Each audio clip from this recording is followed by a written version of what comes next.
would that not entice him to want to join that kind of a group? What are we doing to dissuade such things, apart from the aspect of confronting it? And I think there's a lot that has to be looked into, because this insecurity cannot be tolerated. People are losing their lives unnecessarily.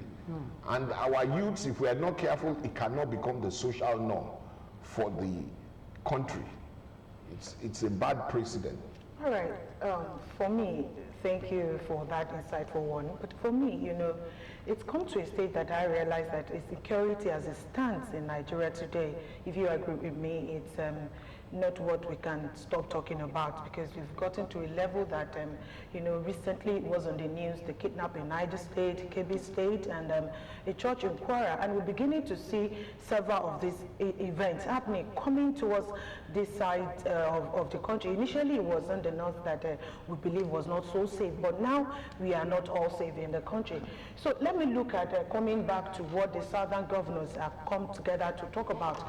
You know, they have a stance, and the collective stance might not be, you know, possibly looking at decentralization of policing, physical autonomy, or constitutional reform. But then, do you in any way, I'm talking to you, Chief Georgie Taylor, as a politician, looking at the coming together of the southern governors, do you see solution in sight? Because of course their collective stance might be looking at decentralization of policing, you know, constitutional reform, physical autonomy, and the likes. Do you think this is what we need to give the necessary solution, you know, to tackle insecurity in Nigeria? I believe that the political solution is the first solution that we need, which is that those involved in banditry, which section of the country are they from? Is it really banditry or is it terrorism? Why is it not labeled the right thing? Why was the man that protected himself from a Fulani headsman sentenced to death when you have the right to protect yourself? Are there political undertone to protect certain people and to encourage this criminal activity? If there's that tone there from the federal government, how do you now resolve that issue when the state governments don't control the army, they don't control the police? I'm glad the commander of the Amotekun is here, which is a very crucial part to us in the Southwest. And I thank him for the effort, because I was talking with him earlier before coming in, and I'm so happy that he's doing so well, and he has a lot of plans for the state. You know, it gladdens my heart, because when you look at what is happening, you just see a truckload of people. They just bring them in. So how do you curb such security? How much can the Amotekun do alone when you bring 2, 3, 4 trailers and you drop them? If you go by Kara today, before you get to where the cows are, you will see huts that they are building there. Who are these people building these huts in these places? What is their mission? Well, I'm not saying that we're not one Nigeria, but we need to know what your motives are with the current security situation. We talk of grazing. Anywhere you find out this trouble is happening, in a lot of places, you have the herders moving their cows, then you have these people coming behind. Can we not really fully go into this ranching? These are all political issues that are beyond the southern governors. And I think that so many things have to be done to curtail this. The Amajiris has to be addressed. Putting them in school, the security vote to these governors is enough to create schools. Okay, thank you so much, Chief Georgie Taylor. It's talking of, we're actually, you know, not going to forget the fact that the southern governors is, you know, the subject matter here. Yes, Brigadier General Alade Adedigba retired. You are the commander of Amotekun in Ogun State, and you have been able to point out at so many achievements since you, you know, became the commandant in the state. Recently, Mr. President announced a banning of open grazing, you know, the declared state of emergency on insecurity, and you know, there are a lot of effort from the government to talk about what they need to do to put things in the right perspective. But let's look at your operational results and strategy. You know, many citizens still see insecurity as worsening despite regional effort.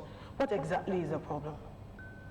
Thank you very much. The fact is that no society is, immune from insecurity. So, however, what we need to do is to ensure that we up our games and we block, loopholes where available or where they are rather. For example, last week the Métis Association, just in line with what Chief said earlier, they had their meeting in the state. Of course, they wrote to the security agencies as to what they are going to do. And of course, we profiled all that came in. The accommodation area were well manned. But you see, and there were calls, even till yesterday. Somebody will tell you, look, go to social hotel, there are 20 people there. Go to social hotel, there are 30 people there. When you get there, maybe only one that has actually not checked out, maybe only two. So for me, that is where to go. Without information, the security agencies cannot do anything. And that's exactly, taking it back to the issue of the whole society approach. But before that, you discover that everybody, even if your neighbor is being robbed or is being attacked, nobody give a damn because it is not you. Do you understand? So the consciousness is there. And most of the issue of, going to Kara and all that, where you have all these individuals, they tell you, if you talk to those who has to do with the movement of people, even within the sub-region, say West Africa, for example, there's free movement of nationals from one country to the other. For as long as they come in with their right papers, their profile, and we say exactly what they are doing. So I think what we need to do more as security agencies is to be sure that we up our games with the right equipment, with the right personnel, with the right training. I tell you, all this is wanted. Okay, now I want to direct my question first to Chief Rotimi George Taylor.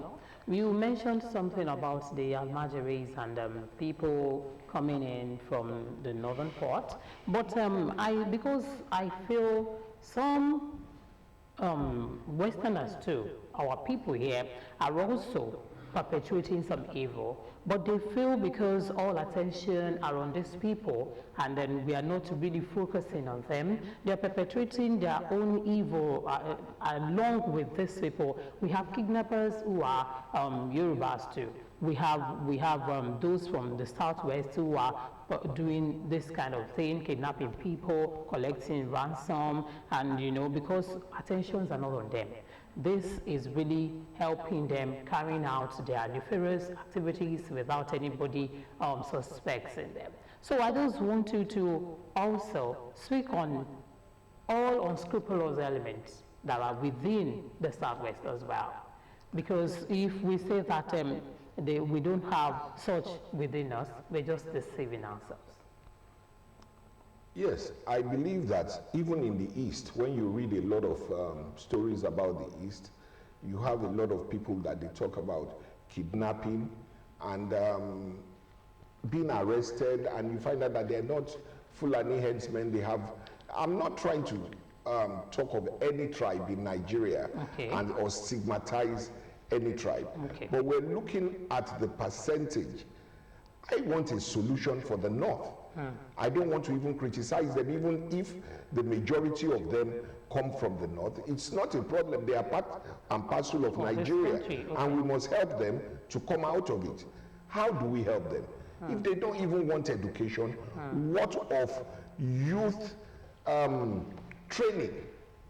Training the Almajiris. If you are not putting them in school, train them to be bricklayers, train them to be painters, acquire skills, so that when they see the other people that are working, they are enticed to do that, not just to be watching people going around, kidnapping people and showing money off, doing TikTok, showing money off.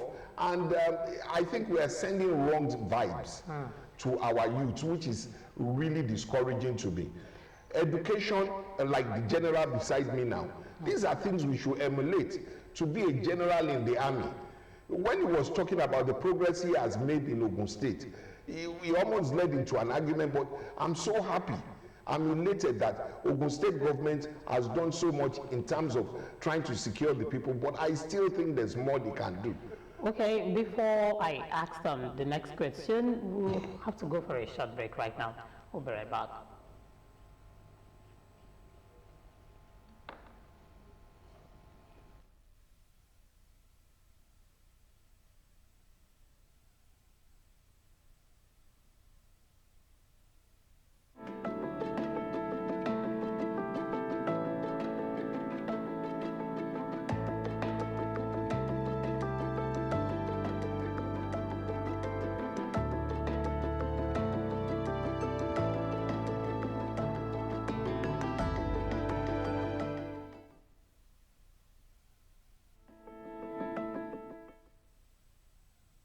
You're welcome back to the show. Yes, I was about asking retired Brigadier General Alade Adigba the next question, which is, now we know that the governors, they have plans in place to have a state police, but now do you see the effectiveness of the state police? Because they are bent on creating state police now, they says no going back, and then do you see the effectiveness, and what measures do you think should be put in place to prevent abuse of power and ensure accountability? Thank you very much. If you see, you know that the call for state police now is not new. But now we're talking about the fact that it will be now. It's because of insecurity. So it will be difficult for any right-thinking person to want to believe it's for political gain. If you can only talk about politics in a secure environment. If there's no secure environment, you cannot even do anything. Look at according to McNamara, development can only be development where there's security, and vice versa, to start with.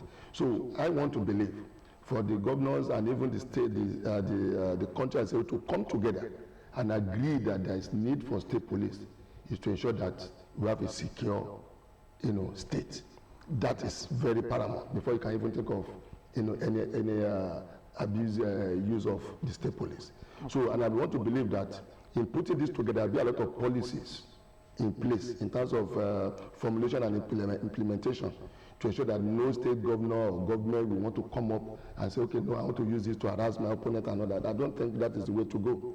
Don't forget again that take Amotogo for example. If you take it as a state police, we are the closest to the people. And what we do basically is to get information from the grassroots, early warning system, you understand, and to galvanize the populace to ensure that when there's a problem, we confront it as a body. Amotekun uses, we collaborate with hunters and other, local security individuals for the purpose of what? So that we become a body, so that when you see something, we say, when you see something, say something. And it's only on that we can, get the necessary information, which can be processed to become intelligence. And that's exactly what you now pass on to ensure that you overcome all this. For me, I think the issue of abusive use of state police doesn't come up at this time. Okay. Thank you so very much, retired Brigadier General Adigba. There's so much more that we can continue to talk about. State policing is long overdue. It's not something that we should just sit here and say. But of course, we have come to that age and time that every government should have control over the policing and the affairs and security of their state. Yes, you have also joined the voice to say that we can go that way. But coming to you, Chief Rotimi Taylor, this is one thing that is on the lips of everybody. The governors, the southern governors, even those in the north have also believed that they can secure their region themselves if allowed, decentralization of policing. But do you think regional forces like we have Amotekun doing fantastically well in the state? At least relatively we can continue to say we've been enjoying peace to an extent in the state as compared to the news we hear about other states. Do you think we have all it takes to, to transform into informal state police, like talking about all the regional forces that we have, the security outfits? My own view is a little bit different for the Southwest. I think the Amotekun, there's no need for a state police. The Amotekun is our state police. I believe that the Amotekun is not well funded, as far as I'm concerned. They should have more vehicles. They should be able to have the forest guards under them. They should be able to have different units under them. We keep saying, okay, we want traffic police, we want last man. That's because the police is still part of the police. You have traffic in police. But the point is, the policemen right now, most of them are not in the stations. That's why the president had to withdraw some of the men with the VIPs. Because you find out that people would rather do the VIP job because it's more profitable for them than do the policing or risking their lives on the street. But if you are committed to doing the work like you are working for the government, you are working for the state, you are working for Nigeria, we need to go back to basics. The policemen, if you go to a station, go there and find out how many of the men are on duty. Where there are supposed to be 4 people, you find out 2 of them will say, oh, look, you do 2 days, and when we do the next 2 days next week. So you find out that they are not there. So if there's an emergency, you find out that there's shortage of men, or the men that are supposed to be there, instead of 10, they'll give them 5. Say, okay, let us 5 do VIP, or something like that. You find out that there's a lot happening that we need to correct within ourselves. I'm not blaming anybody, but I think that we need to look critically and know that the government is making an effort, and let us Nigerians also come up forward and encourage this effort so that we can solve this problem, because it's a problem that can affect even you yourself. I can see you becoming an advocate of Amotekun here today. Anyway, yeah, going to funding and logistics, Brigadier General Alade Adedigba, you know, everything boils down to management, and once there is enough adequate funding, then all these things we were talking about the movement of vehicle, availability of vehicle, all these your machines to work with if they are available. But do you think regional security outfits, you have always been saying it everywhere you go, you have always been at the forefront of the vanguard of the state government, doing enough for Amotekun in the state. But with the situation of things, we have big things at hand. That is talking about the insecurities. It's coming very big now that require more energy, more funding, more strength to fight it. And at this level, do you think government needs to do more? You think you still have enough? You are still standing on the fact that the state government have enough, Amotekun in Ogun State have enough to fight the situation and tackle security as we have it now in Nigeria? Yeah, thank you very much. Not only Ogun State or even in the Southwest generally. As a nation, we don't have enough to fight insecurity as a nation. Take loss of, as a state. So whatever we have is good. We are doing our job, but of course we need more, which is normal. We can never have enough. If it's the type of vehicle, for example, I was discussing with the chief earlier that from Shagamu interchange to Lagos, we have about 6 patrol vehicles deployed along the axis. From Shagamu interchange towards at our boundary between Ondo State, we have equal number of vehicles towards Oyo axis, and some go touching axis. So blocking the entry and exit into our state. So if we have 6 vehicles, and okay, that's okay, Amotekun will take another 20. It means we have more vehicles to deploy, and that means the response time will be enhanced. So that's why I'm saying that we can never have enough. But what we have for now, we are doing our best. But for but you should know that insecurity or security is ever dynamic. You understand? As you are planning yours, those who want to attack you are planning theirs. So whatever you bring on board, you understand, to prevent and thwart, their whatever, it's it's allowed. Doing Solar is going to on stage now. And before you do that, Doing Solar, there's there's this thing that I always believe, that crime naturally has no border. When you're trying to make sure that your state is secured, you don't know what other state that bordered you is actually planning. But your operations in Ogun State, Brigadier Adedigba, do you coordinate with Amotekun teams? Because like, as it stands now, we now have Amotekun in Oyo, we have in Osun. I think some states believe that they should, and Amotekun is the most popular among them, apart from other security, what's it called? So do you have, how do you describe the coordinate with Amotekun in Oyo, in Osun, and do you think criminals can exploit gaps between, the states? Have you seen any at all? Because it is not impossible. Yeah, in response to that, just last Friday, we had a meeting between Ogun State Amotekun and Oyo State Amotekun, not just the Amotekun, including all the service commanders and the security advisors of the two states, just last Friday. Good. And the aim was basically to ensure that that highway, Lagos to Ibadan, is highly protected, especially during this really tight season, period. That is number one. Not only the axis, other areas. For example, if you look at Odeda local government, where they can come through the other side, we have our deployments there along the boundary of Oyo and Ogun. And just about 3 weeks ago, we had a similar exercise between Ogun and Ondo at the boundary after J4 Forest, the boundary of Ogun and Ondo State. So what am I saying in essence is that it's an ongoing thing. So not only because of the current increase in maybe insecurity that's been noticed, but that to tell you that it's a continuous exercise. We carry out exercise in terms of deployment of our personnel and other local security individuals.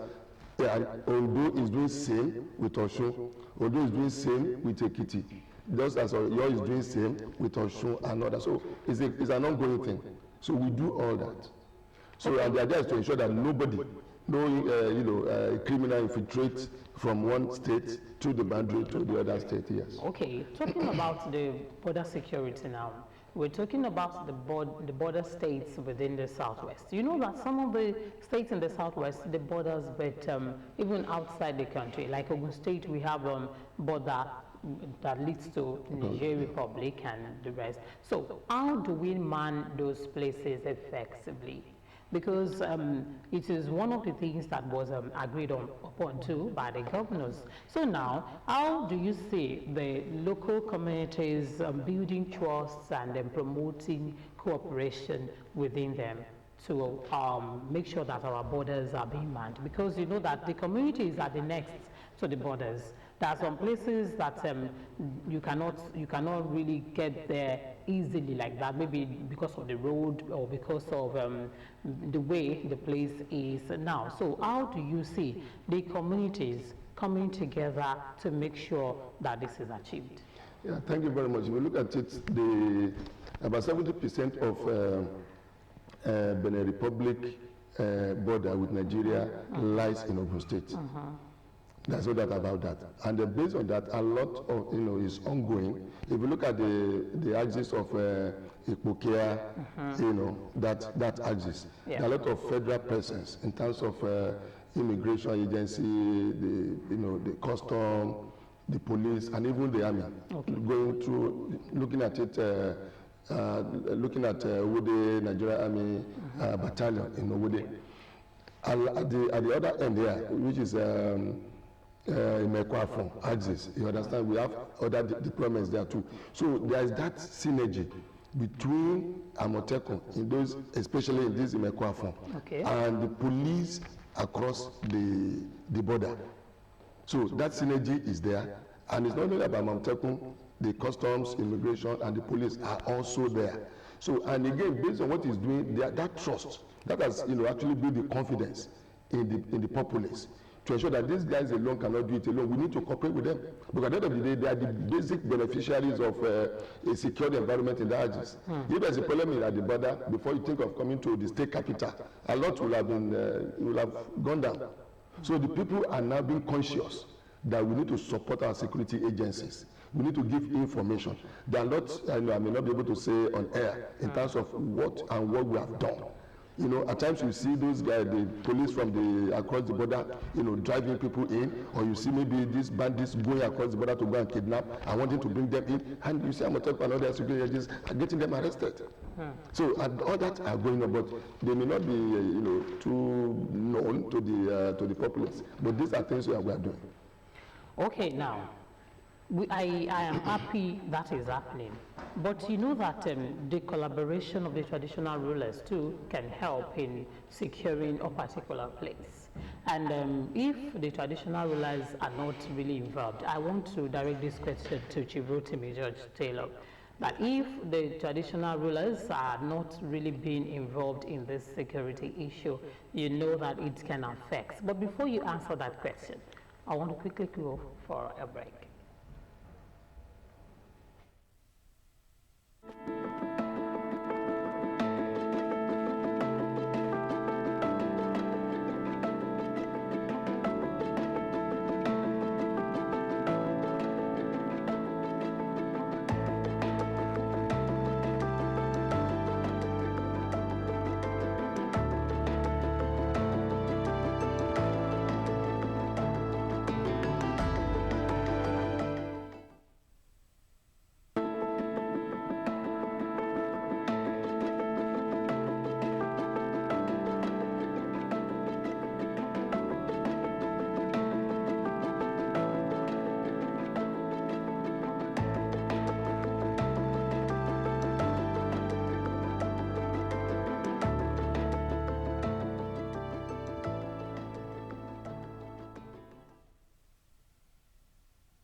You're welcome back. Yes, I was asking Chief Rotimi George Taylor about the place of the traditional rulers in securing the communities, especially the border communities, because we cannot just say that they don't have their own place. They are martyrs in this issue. In fact, I want to say that maybe it's even on them to really make sure the communities are safe. Thank you very much. My view is a little bit different. Okay. I thank God that the Amotekun head for Ogun State is here, and he has told us of the deployments even between Lagos, Ibadan, and reinforcing those places. But we have found out that most of these kidnappings happens with an element of surprise. So it's not, they know where these vehicles are, and they probably wouldn't strike in the vicinity of those vehicles and the security men. So I believe that things like drones, that's why I'm talking about funding. The Amotekun should have a section that would constantly have drones hovering over the place, monitoring, bulletproof jackets for the Amotekun men, so that there's no fear to confront these men. Better equipped guns. These are issues that need urgent attention. These are issues that need urgent attention. You can't depend on people alone to come and they attack sometimes at night when people are asleep, but you have night vision. The drones can have night vision, heat-seeking drones that will tell you where the population, the number of people that are in that location. You can even watch and see the kind of equipment they have, which gives you a guarantee and foreknowledge of where your opponents are and how to attack them. Unfortunately, we have a general that... You know why I asked that question? Because there are situations where we've heard that some traditional rulers connive, even with the kidnappers, to kidnap some people because they are being paid. That's why I asked that question. Some traditional rulers are involved. They are rolling with these people. You know, earlier you talked about, even within the southwest, the southeast, that is not a Fulani problem alone. It's a kidnapping and terrorism is a problem generally in Nigeria. Even though you find that people try to stigmatize it with one section of the country because maybe it happens more there. But what I'm saying is that without them, or with them, you will always have criminals in a society. The deterrence to criminality is the fact that they don't want to get punished. That is why we have to make sure that the laws for punishing criminals are very stable and people don't get away with it. Rehabilitation of people that have committed crime of killing people, murdering children, raping women. And these are all issues that we need to sit down and look at and say, no, we are putting a stop to these things. Negotiation with the bandits, we are putting a stop to. If you are caught, this is the penalty, like what the Senate is trying to put forward, like the death penalty, is a major deterrent. If 2 or 3 people are killed, you find that others will get scared. And if you have drones, you have well-equipped Amotekun alone, well-equipped in large number, that can go out wherever they find these movements in the forest, they can easily go there. Why would we need to invest in forest guards again? In the duplication. We already have what we need. Let us use it well. That is my own advocate. Okay, what you're saying is really right, because I see some things being left undone here, because you know that we have root causes of insecurity, such as poverty, lack of education, and access to so many things like unemployment as well. You know, all these things are the root causes which you have been advocating for, that government should address those ones. So at the same time, these people will continue to be in the nation. You forever have people that will live with poverty. You will forever have people that won't be employed. That's the way life is. But now we have to just come together and do something. I want to ask this question from the retired Brigadier General right now, that what do you see as solution to all these things? Because these are the challenges and the limitations that we face in the insecurity in the security sector. So now, let's talk about it. Yes, thank you very much. You see, there are solutions to insecurity. We have the kinetic and non-kinetic approach. But unfortunately, most of us are actually looking at the kinetic aspect. Kinetic aspect in the sense that it's the military. When I mean military, I'm talking about security, organization generally. Okay. It's about the security, army, police, all that. That alone cannot solve that problem. Okay. So, and that is why, it's one of the reasons why even the southern governors, and I want to believe the northern governors that took place today with the traditional rulers, are really coming up. So, because it's not only the governors, because like the chief said, the traditional rulers are the leaders on ground. They know exactly what go. They know, for example, in our recruitment form, you see a section for ward leader, the Bale, the KBC, and all that, which means before you can sign anybody's form, you must know where that person, individual, is coming from. Because these are individuals that are actually going to secure your immediate environment. So, and that's why you get to particular village, say, no, there is a bad boy, and they say, no, go to social family. Because so we need them. And that is why the meeting that took place last Wednesday, in Ogun State, both immediately after that of the governors' meeting, the traditional rulers across the entire southern states were hosted by the governor. And these are the issues that were discussed. So we can't overemphasize the need that the traditional rulers have to be brought on board. And also, it was even made mention that in terms of maybe that nobody that all the lands in the state belongs to the government. Okay. It's only the government that has the right to allocate land or give land to anybody. So these are a way of preventing traditional rulers who may naturally want to be funny, you understand, by giving lands to those who don't even merit it. I'm beginning Let to me see just- that our time is fast. Let me just wrap up with this question. Wait, I have this question. Okay. Detail. And our time is fast spent on the program today, and we might likely have the last question now. So my question is, Commander Adedipa says something about operational synergy, talking about the southwestern region of the country, having synergy, working together, the security outfit. But of course, politically, do you see governors also, yes, they are having meeting, they are together, they're having southern governors meeting and all of that. But do you see them also coordinate effectively and consistently? Because it takes consistency to achieve all these things, to find solution, a lasting one to the problems at hand. Oh yes, I do, because insecurity brings unity. There's no state governor that wants his people to be kidnapped, murdered, especially the way they are being murdered. Lord have mercy, it's cruel. People, barbaric. I mean, I don't pray that my children or anybody close to me would have to go through such horror, or women that, you know, without even knowing them, you feel sorry for them. So that's why I say, instead of depending on people, the world has moved to technology. We can depend on technology to know exactly where they are, to know the number of people there, the type of equipment they have, and then be able to strike on time, preventive, before they are able to take any action. If they are caught and they are punished according to the law, believe me, there will be deterrence.